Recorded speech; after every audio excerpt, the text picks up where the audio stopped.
Shalom, and welcome once again to Elders of GMS, giving all praises to Yahweh B'Shem Yahweh Shai.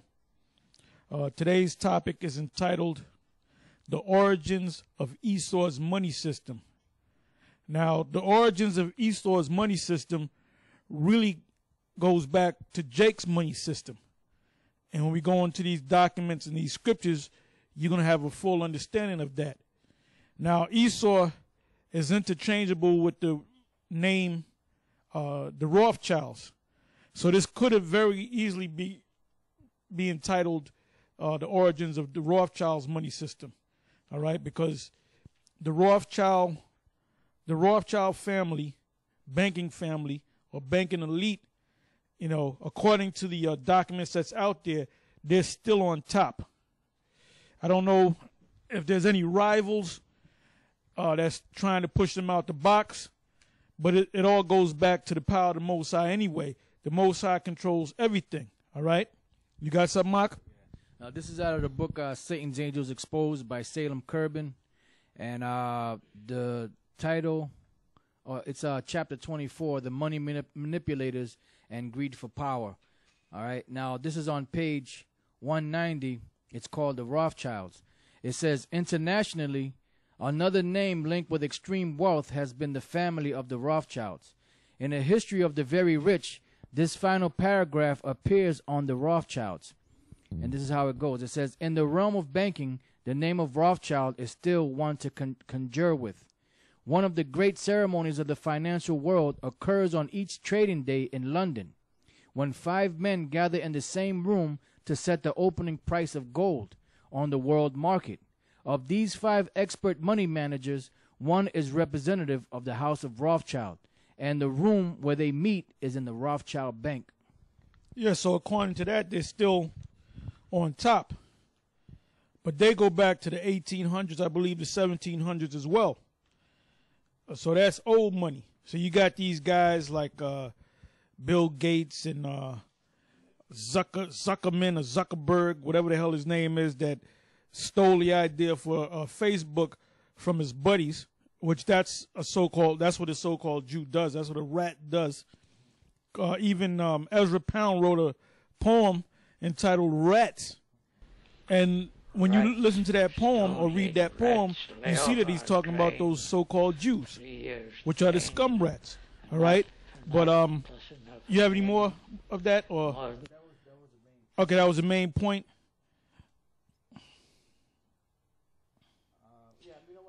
What does that say right there? Okay. This is same page. It says inflation can be cured if our leaders admit the cause.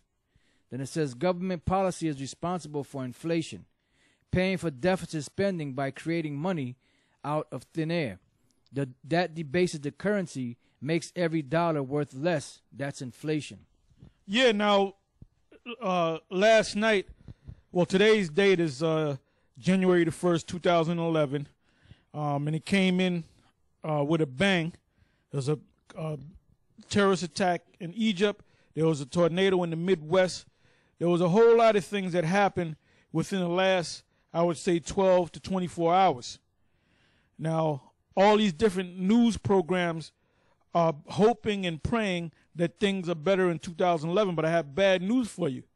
Things are going to get worse. Like I said on the other show, you're going to be thinking about the good old days in 2010. It's going to get worse. On one of these financial shows, I think it's CNBC. You had this guy named by the name of well, first of all, what you haven't seen is you haven't seen Peter Schiff, the commodity users, and he was arguing with two other guys, mainly the one guy. He was doing a lot of yelling. And so and Peter Schiff was explaining the money system, and this guy couldn't get it. But he was supposed to be a guy. I didn't catch the guy's name because I was kind of moving around. But I was listening in the background, and I said, "This guy's a real idiot. He doesn't know anything about the money system. What in the hell is he doing on that show?" Less affordable. He's saying that the dollar's going to get better because they're going to print more money. And Peter Schiff is trying to tell him that when you print more money, you create inflation. And the brother just read that in that book. You stupid. America should be changed to stupid America. You should get all the maps, redo the maps, and when you come across the United States of America, you can either call it stupid USA or stupid America because you're a bunch of stupid people. You know? Go ahead. Micah chapter 6 verse 10. Are there yet the treasures of wickedness in the house of the wicked, and the scant measure that is abominable? Shall I count them pure with the wicked balances and with the bag of deceitful weights? For the rich men thereof are full of violence, and the inhabitants. Right, the rich men. Why do you think there's all these wars? Because of the rich. They send your boys and your girls to war, to fight these wars, to do what? To make money. Because you have to pay for ammunition. You have to pay for jeeps. You have to pay for a vest and helmets and uniforms. Then you got to pay the soldiers. That's why a couple of years ago, you had relatives of these soldiers gathering up money so their sons and their daughters can buy these Kevlar vests. Now, I thought the U.S. Army is supposed to take care of all that. But you still go because they waved that fucking Chinese-made American rag, and all of a sudden, you go into a trance. You get a thing that they call patriotism. Oh, I got to fight for the country. You ain't saving nothing, man.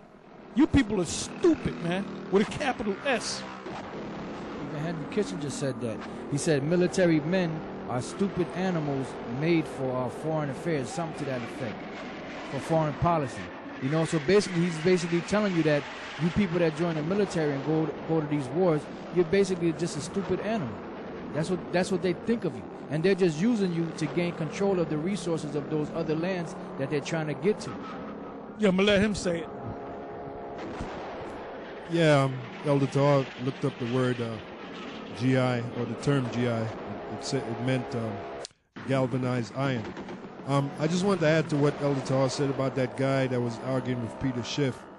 Here's a quote from, because he didn't know about the money system. Here's a quote from John Maynard Keynes.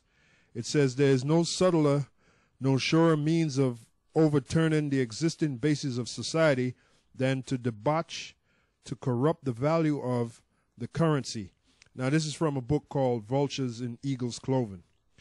It says, "The process engages all the hidden forces of economic law on the side of destruction, and does it in a manner which not one man in a million is able to diagnose." That's a quote from John Maynard Keynes. So according to that, one man in a million, only one man of a million men would know. You have, what is it? You have 300 million. The ratio is 1 to a million. So that basically means about 300 men outside the system have some idea of the money system. That's what that means. So the rest of you are fucking dumbasses. And then you, Jake's out there, you're just, they should change the name from Negro to Stupid Negro. All right? You're sottish Negroes. That's your new name. Sottish, stupid African Americans. All right? Lost coons. Give me the book of Hosea 4 and 6. Here it is 2011, and you Jakes still have no clue as to what's going on. You just lost. You're still hoping that Barack Hussein Obama, monkey boy himself, is going to change. He been in office for 2 years. But now you think he's going to get into action? How stupid, how low can you go in stupidity, man? How deep is stupidity? Just look at the average Negro.